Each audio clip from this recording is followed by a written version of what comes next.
కలిగి ఉండాల్సినటువంటి ఆనందాలు చెప్తా. ఒక ఆనందం ఏందో తెలుసా? మొట్టమొదట జల్దర్ వృక్షములో, అడవి వృక్షములలో జల్దర్ వృక్షం ఎట్లున్నదో నా ప్రియుడు అలా ఉన్నాడు. ఆయన నీడను కూర్చున్న అది ఆనందం. దేవునికి స్తోత్రం.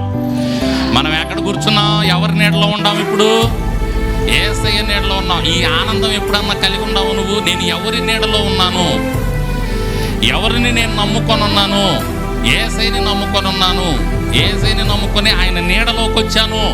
మందిరంలోకి వచ్చావంటే ఆయన నీడలోకి వచ్చినట్టే నువ్వు. స్తోత్రం చెప్పు గట్టిగా, గట్టిగా చెప్పండి హల్లెలూయా. ఎవరి నీడలోకి వచ్చినట్టే నువ్వు? యేసయ్య నీడలోకి వచ్చాను. యేసయ్య నీడ కింద ఉండాను నేను. కాబట్టి నేను యేసయ్య నీడలో ఉన్నా. అసలు ఈ ఆనందం ఎప్పుడన్నా నువ్వు కలిగి ఉన్నావా? ఈ ఆనందాన్ని ఎప్పుడన్నా నువ్వు అనుభవించావా? ఈ లోకంలో ఆనందాలన్నీ అనుభవించావు, కానీ నేను యేసయ్య నీడలో ఉన్నాను. యేసయ్య నీడలో నేను ఆనందంగా ఉన్నాను, సంతోషంగా ఉన్నాను. యేసయ్యని నేను నమ్ముకొని ఉన్నాను. ఆయన నా ప్రియుడు.